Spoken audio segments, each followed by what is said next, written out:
Ассалому алейкум дӯстон, хуш омадем ба шабакаи мо. Дар навори имрӯза суханҳои Нурулло Алиев пеш аз муҳориба, натиҷаи турнири имшабаи UFC ва натиҷаи полуфинали Гран-при Суперлига ММА ки дар он ду варзигари тоҷик иштирок карданд. Дар ягон ҷо ба ҳазур нишаста лайкро зер кунед, мо боша наворро оғоз мекунем. дӯстон, агар ба шумо дороҳои гиёҳӣ бо сифати баланд ва нархи дастрас дар кор боша, пас мо ба шумо беҳтарин ширкат Шифофарморо тавсия медиҳем. Дороҳо барои шахсони хунукзадагӣ, барои қавӣ кардани мардонагӣ, барои хароб ва фарбеҳшавӣ, ришу мӯи сарбарорӣ, равғани сиёҳдона барои ҳамаи дардҳо ва боз бисёр дигар дороҳои гиёҳии босифат. худи ҳозир ба номерҳои дар рӯи экран буда занг зада дороҳои даркории худро дастрас кунед ва ҳатман аз номи канали Паҳлавон гап занед. ҳамин гуна дӯстон, шумо ҳам дороҳои даркории худро ба даст меоред ва ҳам канали моро сахт дастгирӣ мекунед. шаби гузашта турнири UFC Fight Night баргузор гардид ки дар муҳорибаи асосии турнир ду топови ҷангвари вазни 61 килограмми UFC Кори Сентхаген ва Сонг Ядонг вохӯрданд.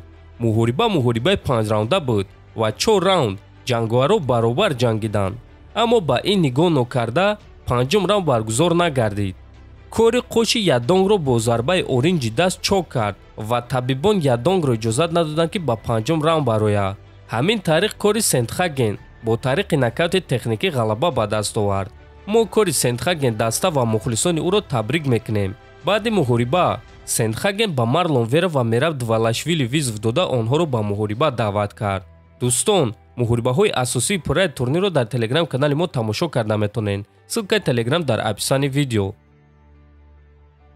шаби гузашта дар Олмон полуфинали Гран-при Суперлига ММА дар вазни ним сабук баргузор гардид ки дар он ду варзигари тоҷик баромад карданд. Кароматулло Суфиев бо рекорди 6-1 зидди Мёрд Оиздилирим бо рекорди 10-3 ва Бахтиёр Абдуллоев бо рекорди 9-1 зидди Кан Асланер бо рекорди 8-2. ҳар дуи варзигарони тоҷик дар ин муҳорибаҳои худ бо қарори доваро ғалаба ба даст оварда ба финали Гран-при гузаштанд. акнун дар финал онҳо зидди якдигар меҷанганд, яъне Бахтиёр Абдуллоев бо рекорди 10-1 зидди Кароматулло Суфиев бо рекорди 7-1. муҳорибаи онҳо барои камарбанди ин ташкилот ва барои 28 000 евро хоҳад шуд. айни замон маълум нест ки онҳо дар финал зидди якдигар меҷанганд ё не, аммо сомонаи спорт ин Таҷикистан хабар дод ки рӯзҳои наздик бо ҳар дуи ин варзигаро суҳбат карда мефаҳманд ки онҳо чӣ нақша доранд. аммо шумо бошад дӯстон, хабарҳои навро интизор мешавем ва аз худ гуфтанем ки агар мабодо раваду онҳо зидди якдигар муҳориба гузаронанд, мо бояд ҳар дуяшонро дастгирӣ кунем ва ин муҳорибаи онҳоро ҳамчун рақобати бародарона қабул кунем. тасаввур кунед ки ду бародар дар зал спарринг мегузаронанд. имрӯз Нурулло Алиев дар саҳифаи инстаграми худ промо ролики худро пеш аз муҳориба гузошт ки ин промо роликро UFC барои мухлисон омода карданд, то ин ки мухлисони тамоми ҷаҳон донанд ки иштирокчиёни турнири Dana White Contender Series кистанд ва аз куҷоянд. ман мехоҳам аввалин ҷангвари UFC аз Тоҷикистон шавам.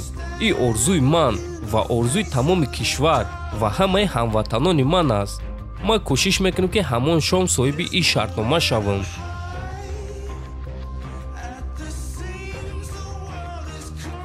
номи ман Нурулло Алиев, 22 сола. ман Тоҷикистонро муаррифӣ мекунам. дар Тоҷикистон мухлисон хеле зиёданд ва ММА хеле сахт инкишоф ёфта истодааст. ман охирон муҳорибаи худро дар Москва гузаронида будам ва ман ба ҳамаи ҳамватанони худ ваъда додам ки ман соҳиби шартнома бо UFC мешавам, чунки онҳо сахт мехоҳанд ки яктои аз мо дар UFC бошем ва номи кишварамонро муаррифӣ кунем, чунки дар Амрико бисёриҳо намедонанд ки Тоҷикистон дар куҷост. аз ҳамин сабаб ман ин шартномаро гирифтан мехоҳам, то ин ки мо низ ҷангвари UFC дошта бошем ва то ин ки дигарон низ кишвари моро донанд. дар Москва ҷангварони хуб тамрин мекунанд ки дар СНГ машҳуранд. ман бо онҳо тамрин кардам, зуборҳо гузарондам, баъд соҳиби камарбанд шудам ва баъд ман фаҳмидам ки зуборҳо барои пешравии варзигар кӯмаки калон мекунанд ва баъд боз тамринҳои худро оғоз кардам ва ба Таиланд рафтам. дар он ҷо бо Ҳамзат Чимаев ва бо Рафаэл Физиев тамрин кардам. вақте ки мо ба Амрико ба зали Сентфорд омадем, бо Гилберт Бёрнс спарринг гузарондам ва бо ӯ гӯштин гирифтан душвор аст. ман 22 солаам, аммо медонӣ, ин ҳамааш бо розигии Аллоҳ аст ки ман ин қадар тамрин мекунам ва бо ҳамаи ҷангварони сахти ҷаҳон тамрин карда спарринг мегузаронам. ман тайёрам ма барои UFC тайёрам ва ма барои вазни сабуки UFC проблема мешам. барои ман фарқ надорад ки рақиб кист. ман тамринҳои сахт гузарондам. барои ҳамин Ҷош Уик ё ин ки чӣ хеле ки Ҳабиб мегӯяд агар ки Кинг-Конг бошам ман тайёрам. агар ман соҳиби ин шартнома шавам, ана ҳамон вақт UFC мефаҳмад ки чӣ қадар маро ҳамватанон ва кишварам дастгирӣ мекунанд. онҳо мебинанд ки ман чӣ қадар мухлиси зиёд дорам. дӯстон, фикр мекунам ки мо шуморо дар ҳақиқат муҳорибаи шавқовар интизор аст ва шояд ки ин лаҳзаи таърихӣ шавад. барои ҳамин дӯстон дар комментария Нурулло Алиевро дастгирӣ мекунем. дар канали мо обуна шавед то бо зуд хонободу сарбаланд бошед.